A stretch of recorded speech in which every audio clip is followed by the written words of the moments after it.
given g or f given by the square root of x minus 1 over x plus 1. Our aim in this video is to try to find the range of f. Okay, that means where this one is going to be, what interval. But first we need to determine the domain of definition, because we're going to be basing our study or our computation of the range on the domain here.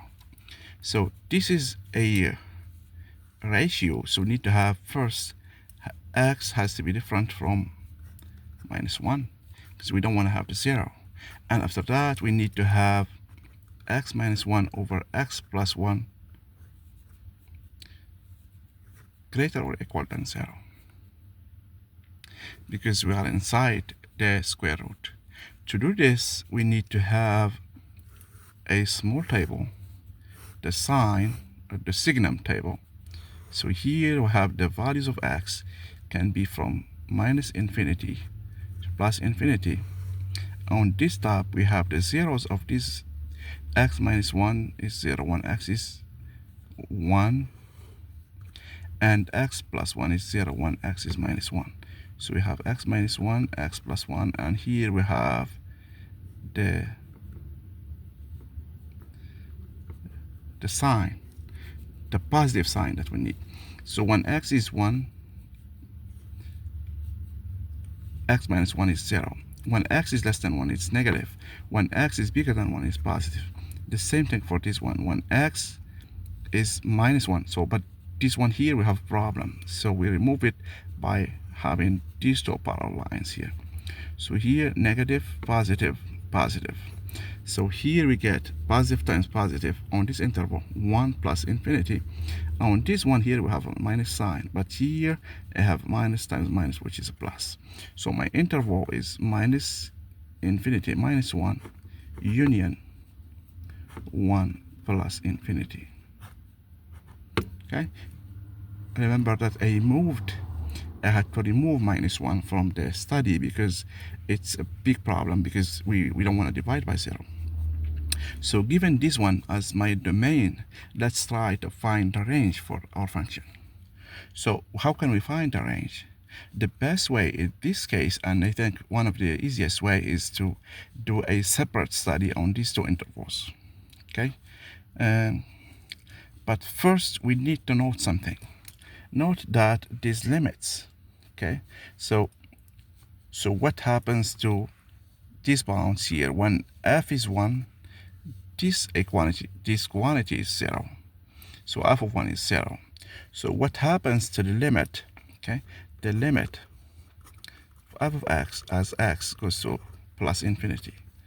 So since f is continuous, we can enter the limit inside.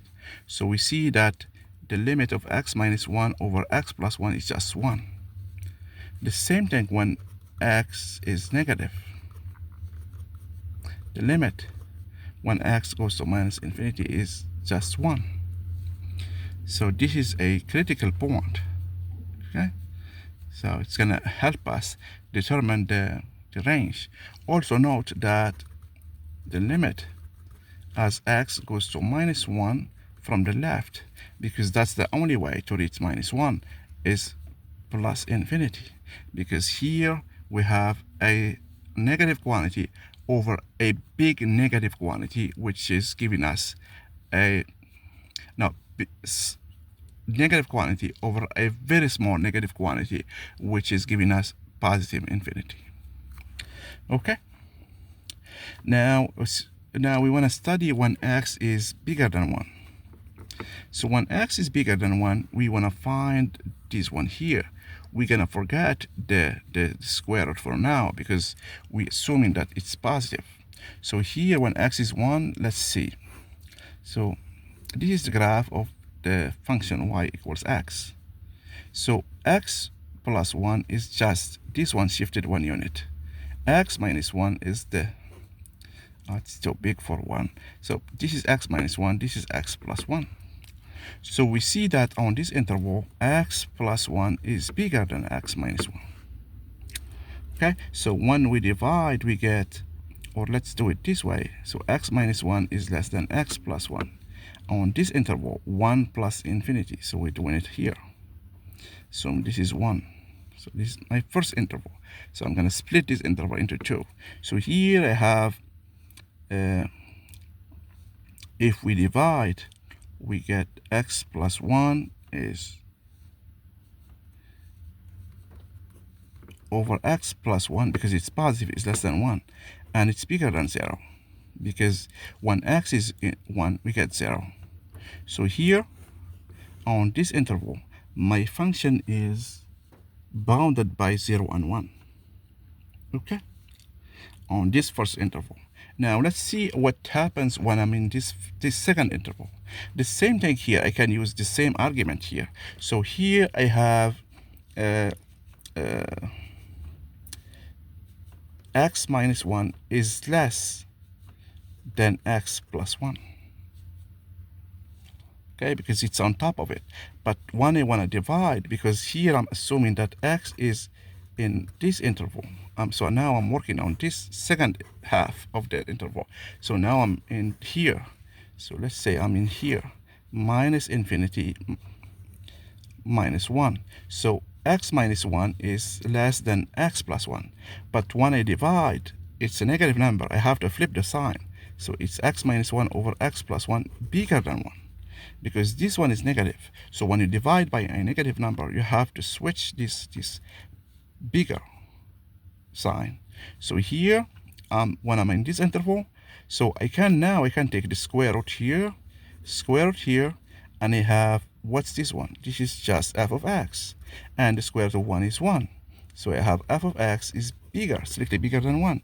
When I'm in this interval, when x is in minus infinity minus 1. The same thing here.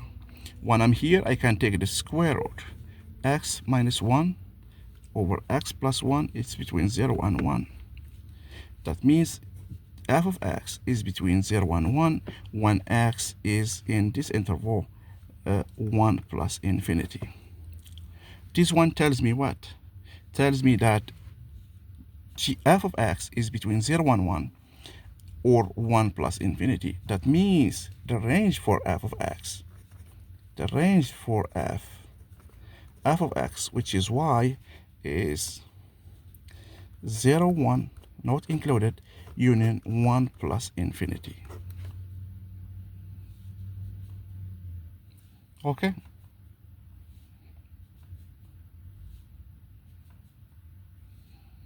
So this is, it might seem like, but graphing would help. So this is how we find the range by doing just algebra. Okay? Thank you.